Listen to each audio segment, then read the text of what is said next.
Bonjour et bienvenue à Parole de joueur, le podcast où on met de l'avant vous, les joueurs, et qu'on essaie de retirer le meilleur de vous et de vous le présenter à l'aide de nos précieux invités qui vont parler de plusieurs sujets variés tout au long de nos différents épisodes.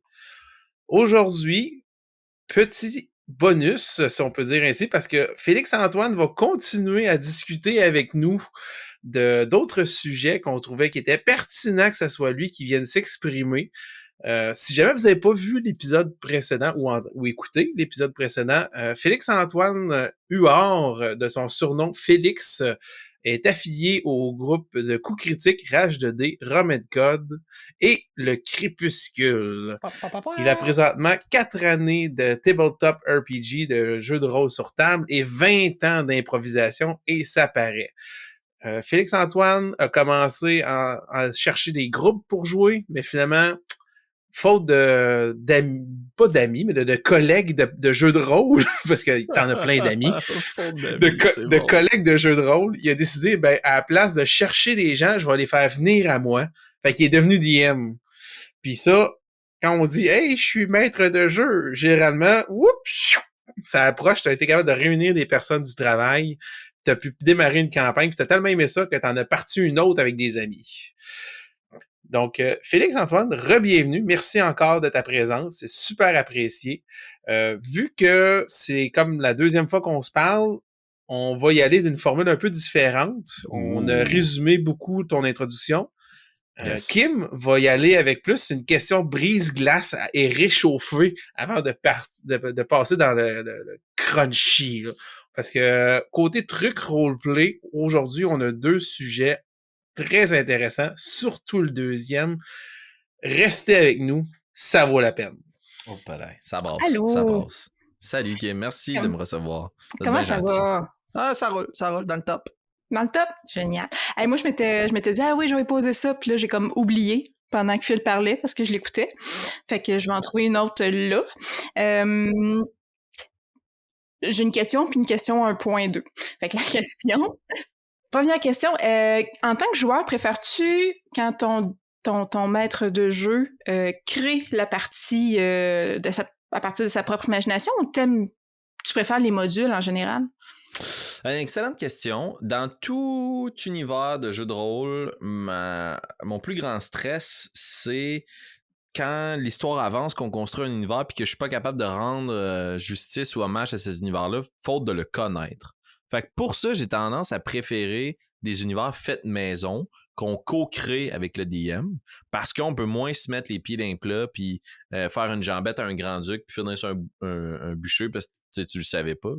Fait que c'est pour ça que je suis comme plus à l'aise dans les faits maison, mais pour le vivre avec notre cher ami Philippe, explorer un univers qui existe déjà, ça a un peu l'impression d'un enfant qui va à Walt Disney. Là. Ça a quelque chose de comme « Oh, wow, OK, je vis ce qui est écrit dans les livres que tout le monde d'autre a vécu. » Fait que j'aime bien ça quand même, mais je préfère faire maison. OK. Ben, petit B. Quand tu sais que tu vas créer un personnage dans un univers qui est déjà construit, ou tu as un module vraiment, là, une campagne que tu sais c'est quoi un peu l'objectif, là, est-ce que tu adaptes vraiment ton personnage à cet univers-là, à ce module-là, ou tu y vas à la va comme je te pousse? Je vais répondre, puis après ça, je vais te donner mon explication. Avant, j'étais très collé sur l'univers. Maintenant, j'essaie de comme gérer ça de façon indépendante parce que j'ai vu passer un meme qui a changé la façon dont je crée un personnage. Puis tu sais, c'est que dans le fond, ils disent la notion de plus tu crées des personnages, moins tu en fais des héros. Là. Puis je trouve que des fois, quand on est trop collé dans l'univers dans lequel on le crée, c'est comme si notre personnage était déjà pas mal trop cool au démarrage. Fait que moi, j'essaie d'y aller comme un peu... Ça va se développer parce que je veux toujours amener la notion, à part quand c'est spécifié par la DM, qu'au final, on commence niveau 1. Fait que si je suis devenu magicien, je viens d'apprendre là, à faire de la magie. Là. Avant, j'étais juste personne. T'étais le barbier du village. Ouais, c'est ça, exact. Puis c'est juste ça qui a déterminé qui je suis. Puis de fil en aiguille, ça vient me permettre de me développer. Puis c'est un réflexe, je pense, qui est basé sur le fait que je veux pas trop assumer les choses d'un univers que je connais pas. T'sais. Fait qu'au moins, je suis safe dans mes pantoufles d'être personne. Ton meme, c'est celui de la tranche de pain? La tranche de pain, non, c'est... C'est le mime que je fais référence, c'est genre, moi, tout ce que je veux un jour, c'est jouer un personnage que c'est une tranche de pain intelligente tenue par ma mage hand. Ah oui, exactement, qui vient de la miche de pain. Ouais, tout à fait. Mais c'est le truc de genre, je suis un ninja, là, je viens de l'ombre, puis mes parents sont décédés, puis là, je suis un assassin royal, mais je suis niveau 1. Versus, genre, moi, ma grosse passion, c'est d'être un unicycle. Je fais du unicycle. Je suis un unijambiste unicycle dont le seul objectif est d'aller sur la lune. Tu sais, c'est comme, ah ouais, c'est vrai que c'est ça que ça fait, 5 campagnes de D&D. Ouais. Ben, c'était mes questions du Excellent début de brise-glace. l'entrevue. Bon. Excellent brise-glace. Parfait. Effectivement. Donc, on va revenir à encore des petits trucs roleplay qu'on avait déjà abordés avec toi dans l'épisode précédent qu'on t'avait invité. C'était, tu nous avais parlé comment faire des voix, la garder, comment faire du bruitage aussi. Beaucoup de trucs que tu nous as amenés. Beaucoup de ton toi personnel qui va aider à plusieurs personnes à se développer. Mais maintenant, on aimerait savoir, toi, comment vois-tu jouer? Est-ce que tu préfères jouer à la troisième personne ou à la première personne ou il y a un équilibre que tu bâtis? En fait, c'est un équilibre, à mon avis, qui est plus comme un passage nécessaire. Moi, j'utilise la troisième personne pour mettre l'ambiance, puis la première personne pour pouvoir faire jouer mon personnage dans cette ambiance. C'est en lisant un peu la démarche des créations de Tolkien que ça a comme décliqué. Là, lui a créé son univers, ses langues pour pouvoir faire jouer ses personnages dedans. Là. Puis j'étais comme, ben c'est vrai dans le fond que c'est comme ça qu'on doit créer une histoire qui est la plus crédible possible. C'est de déterminer la scène dans laquelle vont jouer des personnages, mais eux, ils sont déjà dans la scène. Fait que s'il pleut, leur première interaction, c'est pas de dire « Ah, il pleut ». Non, c'est la pluie qui continue à couler sur son armure, puis là, appelons-le Xavier, s'avance vers toi, l'armure détrempée, les choses détrempées, il te regarde puis il dit « Ah, mauvaise journée, hein? » Ben tu sais, tu comprends, on s'est servi de ça pour le raconter plutôt que bang, ça nous arrive frette d'en face la première personne. Fait que moi, je le vois comme une espèce d'inflexion. T'sais. On passe à la troisième pour décrire la scène, puis on y va dans une narration. Puis si on est déjà dans la narration, on ramène ça dans la pièce. T'sais. Une discussion qui s'envenime entre deux joueurs, ben je finis ma phrase, puis juste pour ramener que c'est un jeu, ben mon personnage se lève, il prend sa cuillère, il la plonge dans sa tasse, puis il s'en va regarder vers la fenêtre en boyant du noir tout en remuant son café. Alors, on comprend un peu la pièce, il doit faire fret pour que tu prennes un breuvage chaud. T'sais.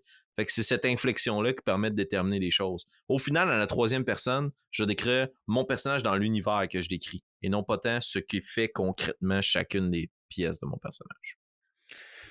Donc, toi, t'es plus à amener la description, puis après ça, vivre le personnage. Est-ce que ça t'est déjà arrivé de juste rester à la première ou à la troisième? Ben, tu sais, on en revient avec des fois, il y a des personnages qui ne se vivent pas à la première personne. Tu sais, dans le sens où tout ce qui est anthropomorphisme, ou peut-être que ton animal, il parle juste pas, t'sais. Ou que dans la situation, il ne peut pas parler parce que autrement, il faudrait qu'il chuchote ou il va être repéré, tu sais. Fait que c'est de décrire chacune de ses actions, mais j'essaie de jouer avec les deux choses. J'essaie de jouer avec la notion. Imaginons là, on en parlait dans le précédent épisode, là, j'ai un personnage qui s'appelle Gale. On va reprendre Gale en exemple. Il se faufile dans un château, puis c'est sombre, puis il doit aller retrouver son ami qui est prisonnière. Bon, mais, tu sais, troisième personne. OK, fait que là, j'avance à l'intérieur du corridor que tu disais qu'il est sombre. Je longe la paroi, même si ça salit ma cape, tu sais. Ça me dérange pas parce que là, je suis en mission pour sauver mon ami, tu sais. Je décris la scène, je décris les motivations de mon personnage. Puis après ça, je reviens avec la première personne. Mais tandis que je vais le coin puis que je tends un regard dans le couloir, qu'est-ce que je peux voir? Ben là, je reviens à ce que mon personnage vit. Tu comprends? Fait que c'est comme ça que j'aime mieux triper sur les deux visions. Puis à mon sens, il y a peu ou pas de situations qui t'obligent à l'un ou l'autre. Je joue avec des gens qui, tu sais, ils vont décrire presque exclusivement ce qu'ils font puis ce que le personnage dit. Puis je trouve ça bien correct. Là. Pas obligé de faire des voix pour que ça soit le fun. Fait que toi, c'est un peu comme un sujet amené, puis après ça, un sujet posé.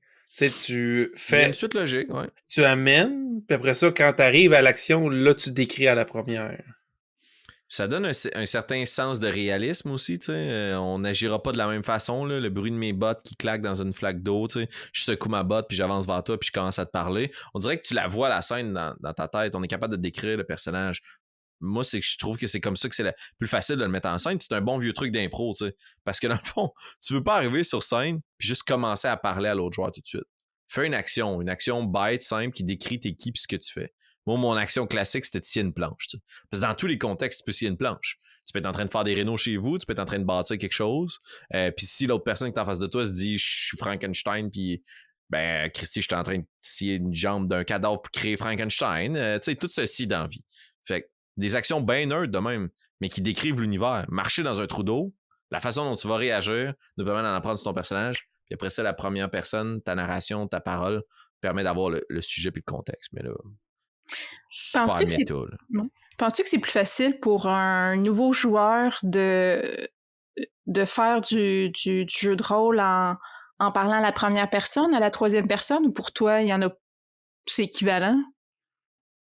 Fait triper le joueur ou la joueuse dans son aventure.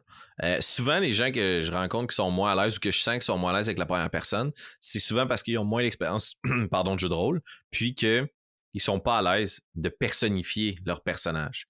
Puis comme on en parlait ensemble, moi, dans ce temps-là, j'essaie toujours d'être super intense puis très coloré pour un peu leur donner cette impression de comme « Hey, c'est un safe space ici.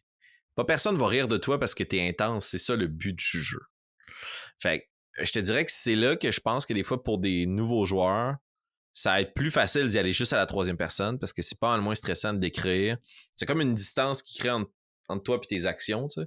Mais c'est moins immersif dans ce temps-là. Fait que moi, je suis ce joueur-là qui va te tirer toujours à faire du roleplay. Là. Je suis ce mauvais compagnon de table. Oh.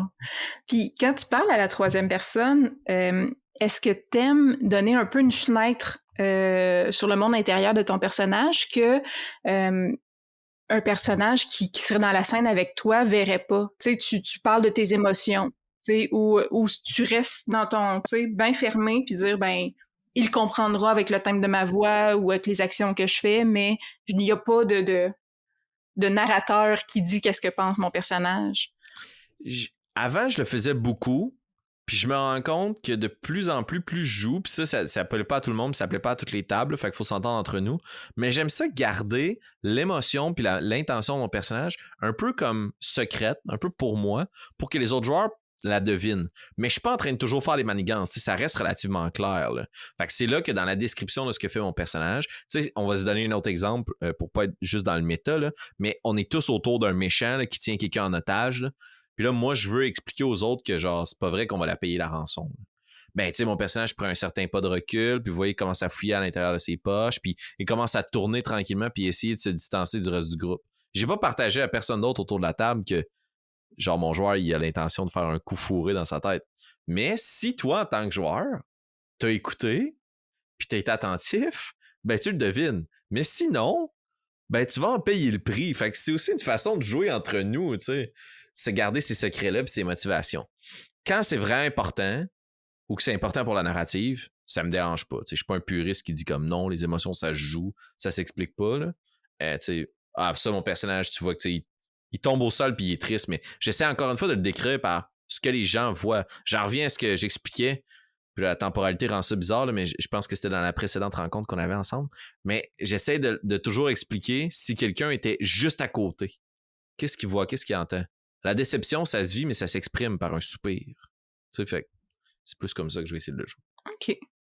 Parce que j'avais en tête, dans une partie qu'on jouait ensemble, tu sais, on commençait par un combat, première action, je fais comme, OK, ben là, elle attaque, mais par une grosse attaque. Je me dis, ben, ça fait 2 semaines qu'on s'est pas vu, je vais expliquer l'émotion, pourquoi elle réagit aussi fort, tu sais. Fait que ça contextualise, mais ça se voit pas, l'émotion qu'elle vit, tu sais, elle est fâchée, oui, mais on se rappelle plus trop pourquoi. Fait que, tu sais, un petit recap de game, un petit résumé de la partie précédente, puis on y va, tu sais, versus à chaque fois tu dis, ah, mais là, elle pense ça parce que, tu sais, j'avoue que garder un petit jardin secret de ton personnage, là, ça devient intéressant aussi pour que les autres aient envie de le découvrir, puis aient envie de te parler, puis de te poser des questions, éventuellement.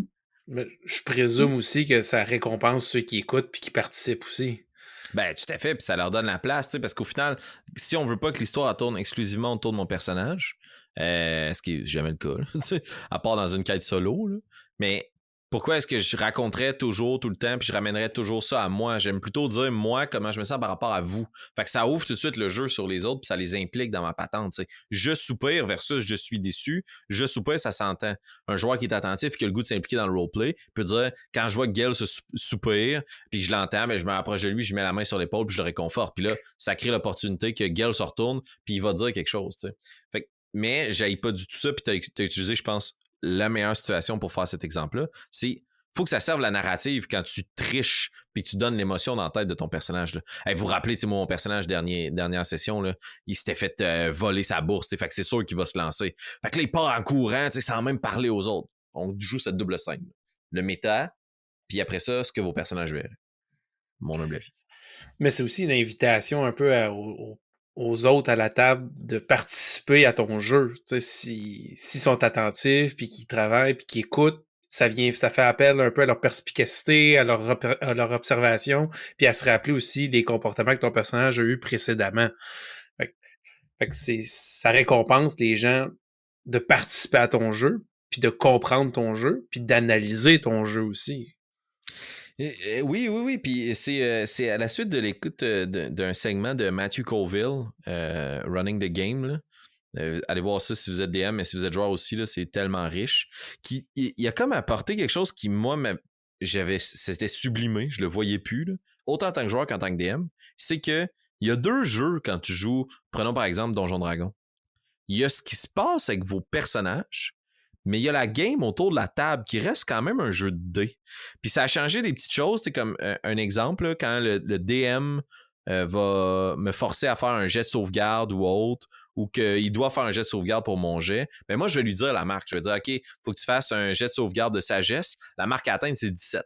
Pourquoi? Parce que ça ramène le jeu sur la table. Fait que là, l'excitation, c'est de voir le résultat du dé.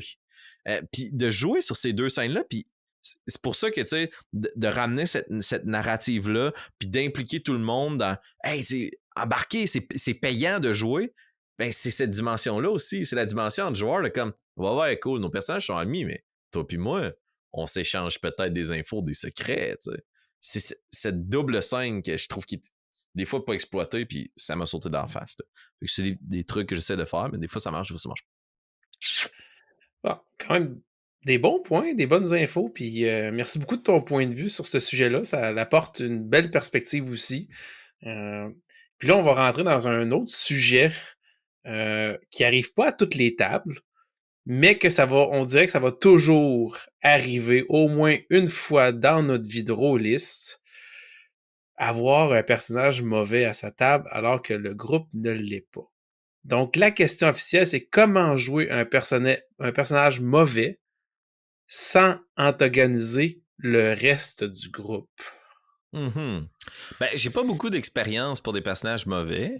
Si jamais vous voulez, vous pourriez inviter Annabelle Bureau puis Nairou. Ce personnage est foncièrement mauvais. Fait que peut-être qu'elle pourrait vous donner un peu d'influence. Ah, c'est une blague. Mon personnage, pour ceux qui ne le savent pas, je joue Alphonse IV de la Fine Plume, qui est un sorcier, un wizard, pas un sorcier, mais un mage humain wizard dans notre campagne Obélien sur coup critique. Puis son alignement, c'est Evil. Moi, j'ai choisi de jouer un personnage evil parce que je voulais justement avoir... Genre, je savais qu'on allait avoir l'opportunité, une tribune très modeste, mais quand même.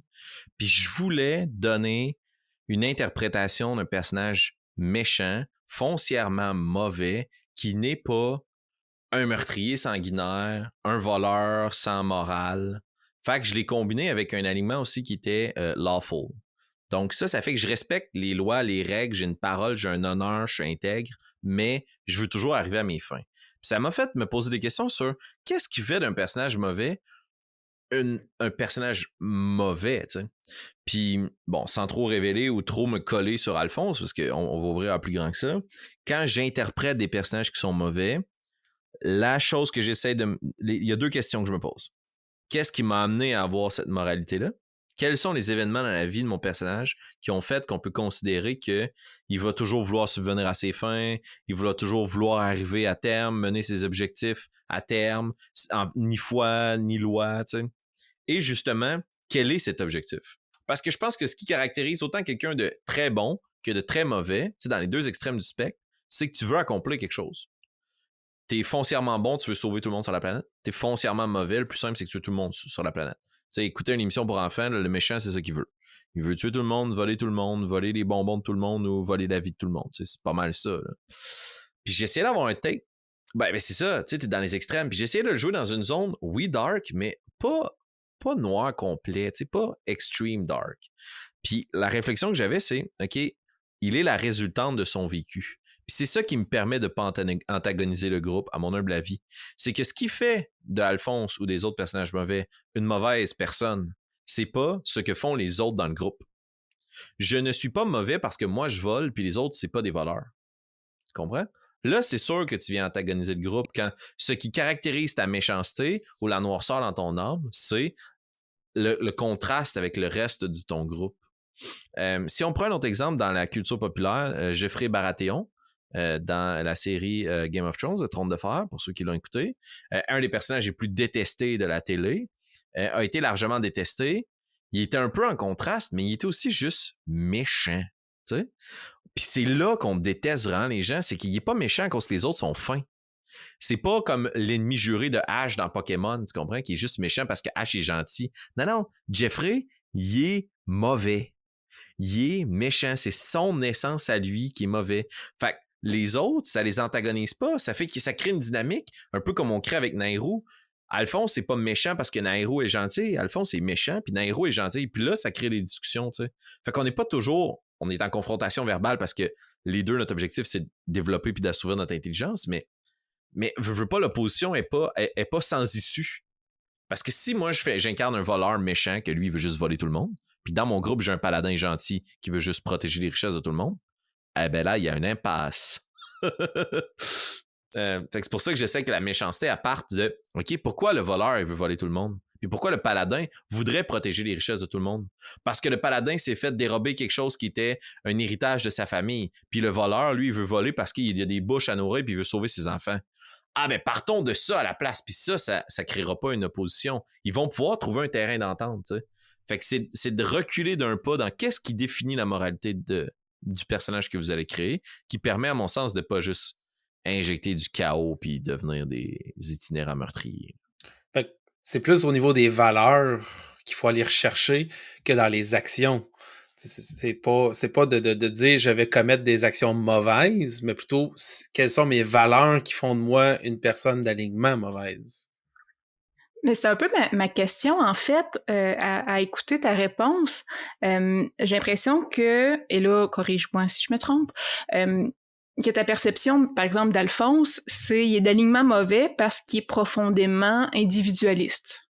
Parce qu'il est pas versus l'alignement bon qui serait davantage communautariste, là, on veut le bien commun, puis on va se mettre en retrait pour le bien commun. Parce qu'Alphonse, justement, tu sais, il va pas tuer pour tuer, il va juste...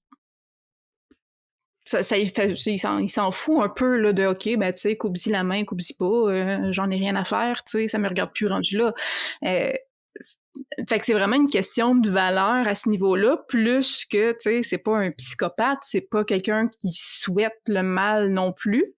Tu sais, c'est vraiment juste quelqu'un de profondément individualiste, mais qui est capable d'entrer en relation puis d'avoir... Tu sais, on s'entend, il y a une loyauté envers certaines personnes, puis il y a un attachement émotif envers certaines personnes quand même, là. Assurément, puis il est capable de bon, tu sais. C'est un peu ça que je voulais démontrer aussi, c'est que dans le fond, l'alignement evil, à mon avis, puis l'alignement mauvais, puis tu sais, les joueurs peuvent le jouer comme ils veulent, hein. Loin d'avoir la vérité sur comment incarner cette moralité-là, là. Mon take sur la chose, c'est que quelqu'un, tu sais, imaginez-vous là, la personne, là, bon, on va y aller, je vais gagner mon point Godwin ce soir, ok, c'est fait, je vais parler d'Adolf Hitler dans la discussion, ok? Je suis rendu là. Bon, j'ai ouvert la porte, mais on va la refermer bien vite.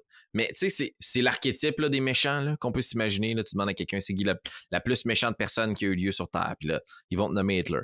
Puis là, après ça, il y a toujours un fin finot qui va dire « Ah, mais saviez-vous qu'il était végétarien? » Ou qu'il récupérait des animaux errants, tu sais, parce qu'il protégeait les animaux. Bon, on s'éloigne là, de Hitler, mais juste pour dire que même une personne foncièrement mauvaise, à qui on pourrait donner l'archétype du plus vilain des vilains, est capable de bonnes choses quand même. Mais c'est juste qu'il va le faire, à mon sens, pour sa volonté propre. Après ça, est-ce que sa volonté propre, c'est sa communauté? Ben dans le cas d'Alphonse, oui, c'est défendre son groupe. Il va tout faire pour défendre son groupe. Il va tout faire pour défendre son groupe. Parce qu'il l'amène là où il veut aller. Exact. Ça lui permet d'atteindre son objectif, puis lui, c'est ça sa motivation. La motivation qu'il pousse à être mauvais, c'est de se dépasser lui-même, de toujours repousser ses connaissances, de devenir plus fort. Pour devenir plus fort, il a besoin des autres, mais il est quand même toujours pris dans la notion qu'il a besoin de se prouver constamment que c'est lui le plus fort. Tu sais. Fait que ça crée quand même des petites tensions dans son groupe. Mais il va être loyal à son groupe, parce que sans son groupe, il est moins fort. Mais il va toujours tout faire pour être plus fort. Toujours tout. Ouais. Mais j'ai pas l'impression qu'il... j'ai pas l'impression qu'il va nécessairement être un traître ou qu'il va... Tu sais, j'ai l'impression que, justement, une manière de pas antagoniser son groupe quand on décide de jouer comme avec la ligne comme ça, quelqu'un d'un peu plus mauvais ou qui a des valeurs un peu douteuses, mais c'est dire, c'est pas parce que je suis mauvais que je vais voler la bourse de mon collègue puis que je vais... tu sais, c'est dire... T'sais, j'ai des alliances et je les respecte et ils me tiennent à cœur. C'est juste que, l'orphelin là, qui est sur le coin de la rue, moi, je le sauverai pas si ça me sert pas. T'sais. Exact, c'est ça. Puis ça, c'est selon la façon puis l'angle que moi je joue Evil. Phil, t'allais rajouter quelque chose? Oui, parce que moi, ce que j'allais parler à propos, c'est je fonctionne beaucoup avec une échelle d'une valeur. Tu sais, mettons, avec un axe quand je joue. Puis veux pas, ça influence aussi mes PNJ quand je DM, là, mais bon. Tu sais, mais en tant que joueur, mettons, c'est exemple en prenant Alphonse, lui, c'est beaucoup l'ambition. Tu sais, l'axe de l'ambition. Tu sais, je vais beaucoup vers les extrêmes. Jusque où est-il prêt à sacrifier son ambition? Tu sais, vers le bas, finalement. Puis qu'à un moment donné, il dit, OK, là, c'est assez, là, il faut que je me ressente, puis que, tu sais, là, regarde, on s'éloigne trop de mes ambitions, fait que je fais quelque chose. Et à l'inverse, jusque où est-il prêt à aller? Où est-ce qu'il y a une cassure?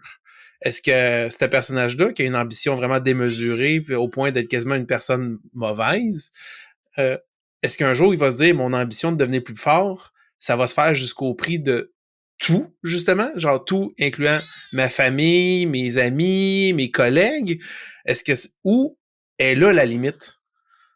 Fait que ça permet après ça de réagir à différentes actions, différentes situations en se disant, mes limites inférieures puis mes limites supérieures sont ça pour plusieurs échelles de valeur, tu sais, ambition, camaraderie, tu sais, finalement, tu définis ton personnage en plusieurs valeurs, puis tu détermines tes deux extrêmes, puis après ça te permet justement de savoir, face à une situation, comment il va réagir, puis en même temps, ben, tu veux pas, tu lis la table, puis surtout, si en plus, vous faites une session 0, tu peux définir c'est jusqu'où qu'on peut aller avec les autres sans créer de malaise.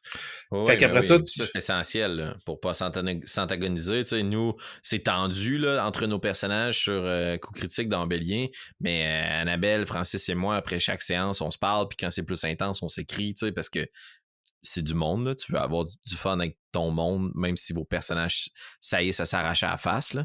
Mais le dénominateur commun de ce que tu mets en place, Philippe, et que je trouve super utile, c'est le mot-clé, je pense, pour bien jouer ça sans antagoniser, c'est la nuance.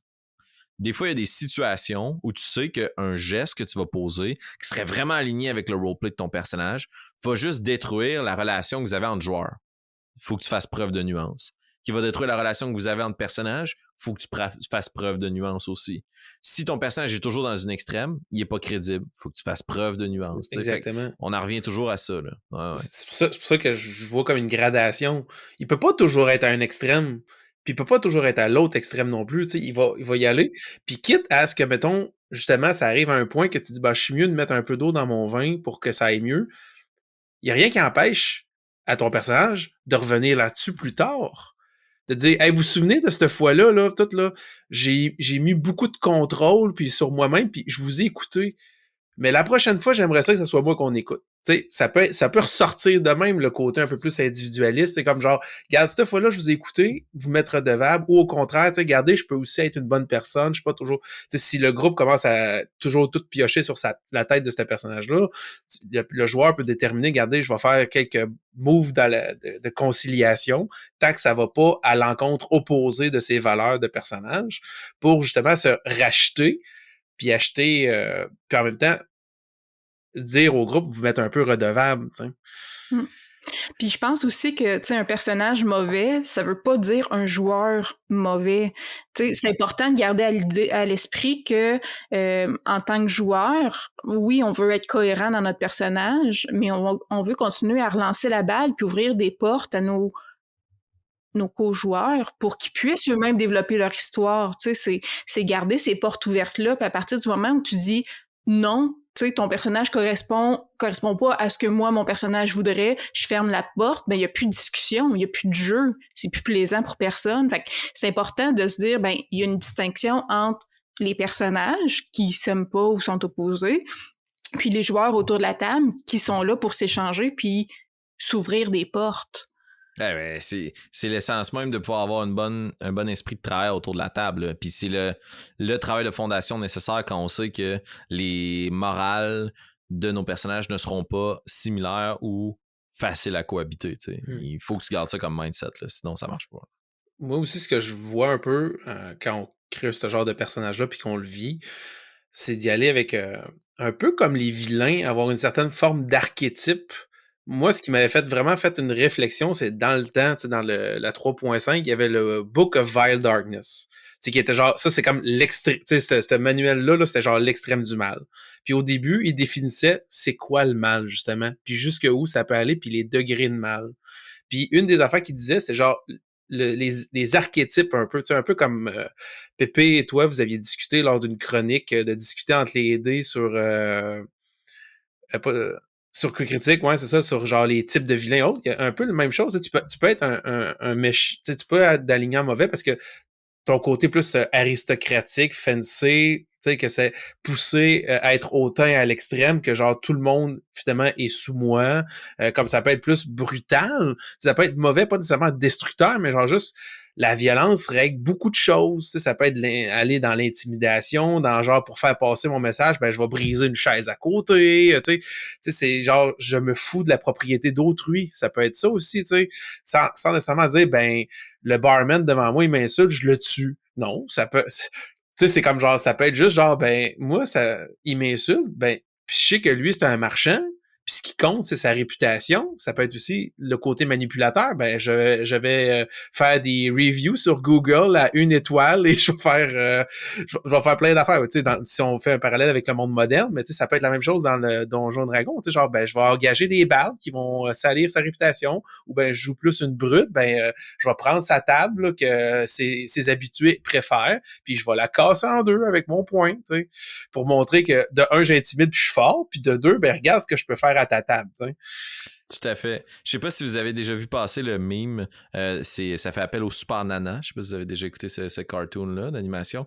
Puis là, c'est comme Mojo Jojo puis le diable. Puis là, ils pleurent parce qu'ils disent That's the most evilest thing I've ever seen. C'est la chose la plus diabolique que j'ai jamais vue. Puis moi, je trouve ça cool parce que ce meme-là est toujours utilisé pour présenter des choses qui sont des petites choses diaboliques. Mais moi, je pense que c'est ça qui définit quelqu'un est mauvais. T'sais. C'est juste de décrire que ton personnage, il va rentrer dans un restaurant, il a des capacités de sortilège, et il va faire changer le sel puis le sucre. C'est juste méchant. Il est juste méchant. Tu comprends-tu? Il est pas toujours obligé d'être méchant par rapport aux autres joueurs. Puis d'en revenir toujours à comme le meurtre pour prouver la méchanceté. C'est correct, on l'a tout vécu, on l'a tout fait. Mais je pense que c'est la façon la plus simple de déployer ton alignement. C'est comme de dire, moi, je suis foncièrement bon parce que je veux sauver tout le monde. Ouais. Mais, ça s'applique. moi, j'ai un ami qui, lui, travaille beaucoup avec le jeu de rôle grandeur nature / théâtre immersif. Puis il dit souvent, quand tu tues quelqu'un pour prouver ton point haute, c'est une histoire que tu tues au final. Tu sais, la personne que tu as tuée devant toi, c'est fini après, là. Tu sais, mettons le personnage, ou même un vilain, tu sais, que tu vas dire, ben, meurs, ok, ben, il reviendra jamais. C'est la fin. Tu sais, c'est normal que de tuer un vilain ou autre, mais en même temps, tout dépendant justement du degré, peut-être que de le faire arrêter, peut-être que de l'humilier, peut-être que de lui faire un supplice corporel, comme, mettons, perdre sa main. Puis moi, le supplice corporel est peut-être une coche pas vraiment mieux que la mort, mais... non, mais manière de parler, je veux juste dire que... je parle autant bon, mauvais, ou autre, je veux dire, c'est ça, mais ce que je veux dire, c'est que si toi, en tant que personnage mauvais, tu tues tout ce qui bouge, au final, tu tues l'histoire qui t'entoure. Exact. Puis je pense pas que il faut il faut que ton alignement moral dans ton personnage ne soit pas la seule caractéristique de ton personnage. En fait, ça va influencer, ça va teinter tes actions. Tu sais, pour revenir sur une chose que tu disais tantôt, de pas en ressortir toujours à la plus grande gravité des actions pour démontrer son alignement. Un moment qui, je trouve, témoigne beaucoup de la moralité d'Alphonse IV dans Bélien. Histoire courte, je suis en train de discuter avec un noble pour avoir obtenu des avantages. Mon groupe trouve que je nous mets dans l'embarras. Il m'assomme. Bon joueur, je me tais, c'est correct, je comprends ça. Une fois qu'il me réveille, le personnage qui m'a assommé, en ce cas-ci Osnan, s'excuse à Alphonse. Ben Alphonse, lui, il accepte pas ses excuses. C'est tout. C'est juste... Mais c'est ça, lui, il est méchant. Il peut pas accepter les excuses de quelqu'un, mais il est loyal. Fait qu'il se battra pas. Mais c'est la façon qu'il a, lui, qu'il a développé toute sa vie à force de se faire bully puis assommer. Il s'est souvent fait assommer. C'est quoi la meilleure chose qu'il peut faire? La chose la plus méchante, c'est de pas donner de pouvoir à la personne qui l'a assommé. Toi, tu vas ressentir encore plus longtemps les effets néfastes de m'avoir assommé que moi qui maintenant a repris conscience. Ça, c'est evil, tu sais. Oui. Mais ce que je trouve vraiment intéressant dans ce que tu dis là, c'est tellement une question de perception aussi de pourquoi il pardonne pas. Tu sais, si, là, tu me dis son intention, c'est de dire, ben, je veux que tu aies des remords, tu sais, je veux que ton âme souffre parce que je te pardonne pas. OK, là, c'est evil, mais on s'entend, c'est pas la vraie vie, là, mais je me ferais sacrer un coup de poing sur la tête, puis après ça, quand je me réveille, la personne s'excuse. Non, je me respecte. Je peux pas je peux pas te pardonner tout de suite. Tu sais, mais ça fait pas de moi une mauvaise personne. C'est juste dire, ben regarde, moi, tu sais, j'éprouve assez de respect de moi-même pour dire non, tu sais, je vais pas me battre avec toi, mais je vais pas te pardonner tout de suite.